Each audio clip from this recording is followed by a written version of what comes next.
ರಾಯಚೂರು ಜಿಲ್ಲೆಯ KDP ಸಭೆಯಲ್ಲಿ ನಾನು ಕೂಡ ನನ್ನ ತಾಲೂಕಿನ ಸಮಸ್ಯೆಗಳನ್ನು ಸನ್ಮಾನ್ಯ ಸಚಿವರ ಮತ್ತು ಡಿ ಸಿ ಅವರು ಎಲ್ಲ ಒಂದು SP ಅವರು ನಮ್ಮೆಲ್ಲ ಎಲ್ಲ ಮುಖಂಡರ ಗಮನಕ್ಕೆ ಕೂಡ ನಾನು ತಂದೀನಿ. ಅದೇನಪ್ಪ ಅಂತಂದರೆ ನಮ್ಮಲ್ಲಿ 40 ಕಿಲೋಮೀಟ್ರ್ ಅಂತರದಲ್ಲಿ 2 ಟೋಲುಗಳನ್ನು ಅಳವಡಿಸ್ಯಾರ.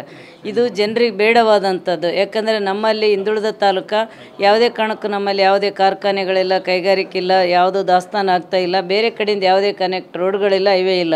ಆದರೂ ಕೂಡ ಇವರು ಮಾಡಿದ್ದು ನೋಡಿದರೆ ಇದು ಈಗ ಆಗಿಲ್ಲ, ಅದು ಹಳೆಯ ಶಾಸಕರಿರಾಗ ಅದು ಶ್ಯಾಂಕ್ಷನ್ ಆಗಿತ್ತು. ಅಂಥದನ್ನು ಉದ್ದೇಶಪೂರ್ವಕವಾಗಿ ನಮ್ಮ ಹೆಸರು ಕೆಡಿಸ್ಬೇಕನ್ನೋಂಥ ಒಂದು ಟಾರ್ಗೆಟ್ ಇಟ್ಕೊಂಡು ಇವತ್ತು ಈ ಒಂದು ಸರ್ಕಾರದಾಗಿರೋಂಥ ಅಧಿಕಾರಿಗಳು ಇವತ್ತು ನಮ್ಗೆ ಅಲ್ಲಿ ಟೋಲ್ ಅಳವಡಿಸಿ ವಸೂಲಿ ಮಾಡೋದು ನೋಡಿದರೆ ಭಾಳ ನೋವಾಗ್ತದೆ. ಅದ್ರ ವಿರುದ್ಧ ನಾನು ಇವತ್ತು ಅಲ್ಲಿ ಜಿಲ್ಲಾ ಪಂಚಾಯತ್ ಆವರಣದಲ್ಲಿ ಇವತ್ತು ಸಭೆಯಲ್ಲಿ ನಾನು ಧರಣಿ ಮಾಡೀನಿ.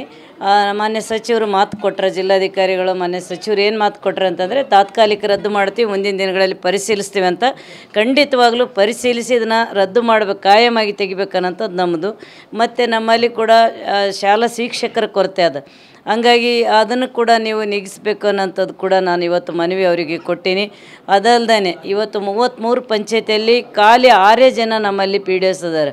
ಹಿಂದಕ್ಕಾದಂಥ ಪ್ರಕರಣನ ಉದ್ದೇಶ ಇಟ್ಕೊಂಡು ಇವತ್ತು ನಮಗೆ ಯಾರು PDOಗಳನ್ನು ಕೊಡ್ತಾ ಇಲ್ಲೇನಿಲ್ಲ. ಸಾಕಷ್ಟು ಸಲ ನಾವು ಕೂಡ ಸಚಿವರು ಮತ್ತು ಸರ್ಕಾರದ ಗಮನಕ್ಕೆ ತಂದರೂ ಕೂಡ ಅವರು ನನ್ನ ಗಮನಿಸಿಲ್ಲ. ಹಂಗಾಗಿ ಅದ್ರ ವಿರುದ್ಧ ಕೂಡ ನಾನು ಹೋರಾಟ ಮಾಡ್ತೀನಿ. ಅನುದಾನ ಕೂಡ ಕಡಿತ ಆಗಿದೆ ನನ್ನಲ್ಲಿ. PDOಗಳು ಸರ್, ಅದು ಯಾರು PDOಗಳೇ ಇಲ್ಲ, ಖಾಲಿ 6 ಜನ PDO ನಮ್ಮ ದೊಡ್ಡ ತಾಲೂಕು, ಹಿಂದುಳಿದ ತಾಲೂಕು. ಹಂಗಾಗಿ ಅಲ್ಲಿ ಸಾಕಷ್ಟು ನಾವು ಕೆಲಸ ಮಾಡಬೇಕಾದಂಥದ್ದು. ಅದರ PDOಗಳಿಲ್ಲ, ಯಾರು ಕಿವಿಯಾಗಿ ಹಾಕ್ಯಂತಿಲ್ಲ. ನನಗಲ್ಲಿ ಕಂಪ್ಯೂಟರ್ ಆಪ್ರೇಟರ್ಗಳನ್ನು, ಬಿಲ್ ಕಲೆಕ್ಟರ್ಗಳನ್ನು ಇಂಥವ್ರನ್ನೆಲ್ಲ ಕೂಡಿಸಿ ಅವ್ರಿಗೆ ಅಧಿಕಾರನೇ ಇಲ್ಲ, ಡಂಗಲಿಲ್ಲ ಅವರಲ್ಲಿ. ಪಾಪ ಅವ್ರು ಏನು ಕೆಲಸ ಮಾಡೋಕ್ಕೇನಿಲ್ಲ. PDO ಅವರು ಮತ್ತು ಇವರು ಯಾರು AD ಇವರೆಲ್ಲ ಅವ್ರದ್ದೇ ಆದಂಥ ದರ್ಬಾರನ್ನು ಅವ್ರು ಮಾಡ್ತಾಯಿದ್ದಾರೆ.